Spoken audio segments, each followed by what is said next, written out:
বন্ধুরা, আমি আবার এসে গেছি তোমাদের কাছে একটা রেসিপি নিয়ে। দেখো, এখানে আমলকি নিয়েছি। আমলকি ভালো করে 3-4 বার ধুয়ে তারপরে আবার জলে দিয়ে এই যে এখন এই যে মুছে মুছে রাখছি। এই যে জলের মধ্যে ভেজানো, এই যে মুছে রাখছি। তারপরে আমি এগুলাকে ভাপে বসাবো। একটা কড়াইয়ে জল দিয়ে আসছি গ্যাসে। এই টিস্যু পেপার বা কোনো কিছু পরিষ্কার কাপড় দিয়ে, কটনের কাপড় দিয়ে মুছে মুছে নিতে হবে। এগুলা রোদে দিলে তো খুব ভালো, রোদ যদি থাকে তো। সবসময় তো শীতের সময় তো সবসময় সব জায়গায় ঠিক তো রোদটা আসে না, কখনো আগে আসে কখনো পরে আসে। সকালের দিকে তো এভাবে মুছে নিলেই হয়ে যাবে। ভাপে বসাবো তো, এভাবে আমি সবগুলো মুছে নেব। এখন দেখবো আমি দুটো নিয়েছি জালিদারের বাসনের মধ্যে। তোমাদের যে গোল থালার মতন জালিদার থাকে না, ওরকম বা স্টিম করে যে স্টিম বক্সের মধ্যে থাকে, যে ওটাও দিতে পারবে, গোল থাকে। আমার কাছে তো এগুলো নেই, তাই আমি এরকম জালিদার এই কদ্দুকাস যে করি, গ্রেট করি, এইগুলো আছে। এটা দেখি এটার মধ্যে কয়টা আটে, আর কয়েকটা আটবে। এটাও আছে একটা কদ্দুকাস। এখন এটাতে না আসলে এটার মধ্যে করবো। এটা বড় ঠোরো আছে তো, এটা উল্টায় বসাতে হবে। এখন এগুলো সব মুছে নিয়ে দেখি এভাবে এটার মধ্যে এসে পড়বে। আর কয়েকটা আছে না, তো দুবারে করতে হবে আমার। এভাবে আমি গ্যাসের সামনে, গ্যাসে কড়াই বসিয়েছি, সবগুলো মুছে গ্যাসে বসিয়ে দেব। এই যে কড়াইয়ের মধ্যে জল দিয়ে গেছিলাম গরম হওয়ার জন্য, জলটা গরম হয়ে গেছে। আর এই যে আমি এটার মধ্যে আমলকি দিয়ে দিলাম। এখন আমি এটা ঢাকা দিয়ে রাখবো।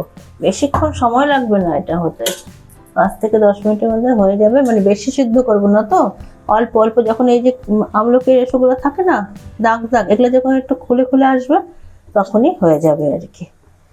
এটা ঢেকে দিলাম। বন্ধুরা, আমি এখন খুলছি। প্রথমে আমি গামলাটা দিয়েছিলাম না, ওটা হয়েছিল না, এই থালা দিয়ে ঢেকেছি। এটা পুরা এসে গেছে ঢাকাটা। বাহ, দেখুন হয়ে গেছে বন্ধুরা। আগে তো আমি গ্যাসটা অফ করি। এ দেখুন খুলে গেছে না, কেটে গেছে, দেখতে পাচ্ছেন কি? গরম তো, এ দেখুন টিপ দিলেই খুলে যাচ্ছে। এই যে একটু ঠান্ডা হলে আমি এখন এটাকে নামিয়ে ঠান্ডা করে তারপর এগুলাকে সব খুলবো, গুটিগুলো বের করে দেবো, মাঝখানে যে বীজটা আছে। তারপরে আমি আচার বানাবো। আর আমলকি যে কত গুণ আপনারা তো সবাই জানেন। আমলকি সর্দি কাশি নানান রকম হজমে, এই ক্যান্ডি বানায় খেলেও এটা খুব উপকারী। এখন যে আমি এটা সিদ্ধ তো করেছি, এখন দেখবো এটাকে আমি ক্যান্ডি বানাবো না আচার বানাবো না মোরব্বা বানাবো। ঠিক আছে বন্ধুরা, একটু ঠান্ডা হলে আমি আবার করব। এই যে আমি আমলকি আচার বানাবো এখন। আমলকি তো আমি বয়েল করে নিয়েছি, দেখিয়েছি আপনাদের। এর জন্য মশলা একটা বানাবো। এখানে ধনে 1 চামচ, সাদা জিরা 1 চামচ, মৌরি 1 চামচ, 10-15টা গোলমরিচ, কালি মির্চও বলে কে, আর এই 3টা শুকনো লঙ্কা। এটা আমি এখন এখানে দিয়ে দেব, ভেজে নেব। ভেজে ঠান্ডা করে তারপরে গুঁড়ো করে নেব।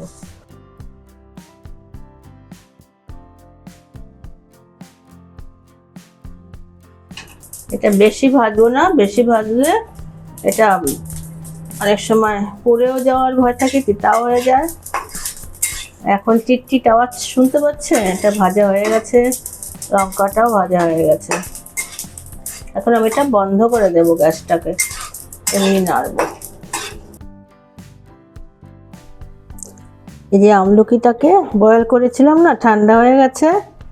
এ দেখুন কি সুন্দর আপনা আপনি একটু টিপে, এভাবে টিপে দিতেই ব্যাস এরকম হয়ে গেছে। তাই আমি এখন এই গুটিগুলোকে সব সরিয়ে নিচ্ছি। এভাবে করলে কি হয়, বয়েল করলে তো বয়েলের জলের মধ্যে সব গুণটা চলে যায় আমলকির, এটা গুণটা আমলকির মধ্যেই থেকে যায়।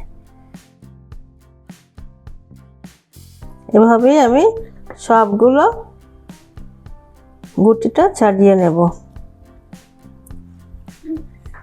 তারপরে আমি আচারটা বানাবো। এই যে এখন আমি আচারটা বানাচ্ছি, তেল দিয়ে দিয়েছি, এখন ফোড়ন দেবো আমি।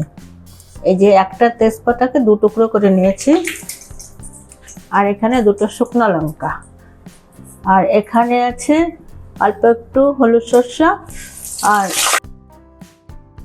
বাটির নিচে জল ছিল তো ওই জন্য ছিটে উঠছে, আমি দেখি নাই।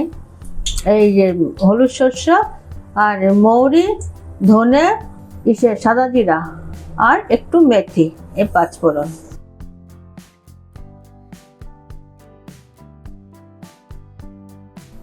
মশলাটা এই ফোড়নগুলো ভাজা হয়ে গেছে। এখন আমি এই আমলকি এই যে সব খুলে নিয়েছিলাম, সব গুটি ছাড়িয়ে নিয়েছি, এখন দিয়ে দেব।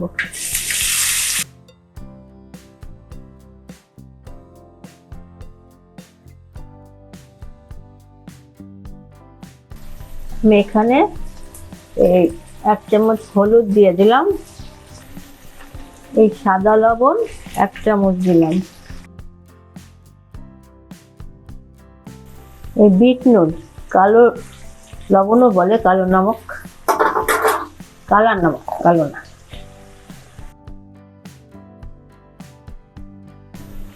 আর একটু এই যে কি বলে কাশ্মীরি লাল লঙ্কা।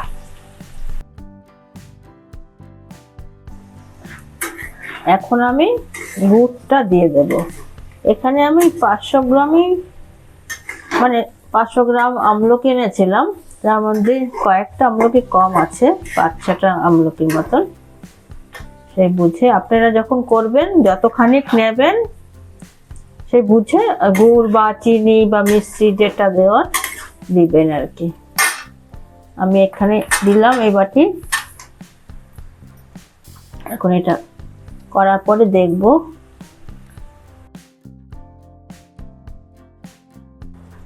এই যে আমার এটা গুড়গুলো গলে গেছে, তো এই যে মশলা দিয়ে ভেজে নিয়েছিলাম, মৌরি, ধনে, সব, গোলমরিচ, শুকনো লঙ্কা, ওই মশলা আমি এখানে একটু হিং দিলাম। আপনারা চাইলে আগেও দিতে পারবেন, যখন সোমবার দেবেন ফোড়নের সাথেও দিতে পারেন। একটু চাট মশলা দিলাম আধা চামচ।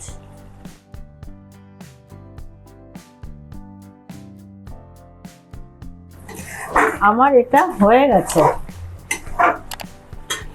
আপনারা একটু মশলা দেবেন আর লবণ মিষ্টি এগুলা একটু দেখে দেবেন, যদি লাগে তো পরে আবার একটু গুড় দেওয়া যেতে পারে, মিষ্টি দেওয়া যেতে পারে আর কি। আমার আর লবণ লাগবে না, দিলে পরে বেশি হয়ে যাবে। এভাবে আপনারা আমলকির আচার বানিয়ে নিতে পারবেন। আর বন্ধুরা, ভালো লাগলে আমার ইউটিউব থেকে দেখলে সাবস্ক্রাইব করে দেবেন, লাইক, কমেন্ট, শেয়ার করে দেবেন। আর ফেসবুক থেকে দেখলে পরে ফলো করে পাশে থাকবেন, অনুরোধ রইল আপনাদের কাছে। আর যারা এখনো করোনি সাবস্ক্রাইব, দেখছো তারা বন্ধুরা সাবস্ক্রাইব করে দিও। তোমাদের একটা সাবস্ক্রাইবে আমাদের অনেক উপকার হয়। এই যে আমার এটা তো হয়ে গেছে। তো আমি যে ভিনিগারটা, যদি আপনারা অনেক দিন রাখতে চান বেশি পরিমাণে করে, তবে ভিনিগার দেবেন, তবে অনেক দিন থাকবে। এই যে আমি যে 1 চামচ দিয়ে দিলাম এই ঢাকনের, ভিনিগারের বোতলের ঢাকনের।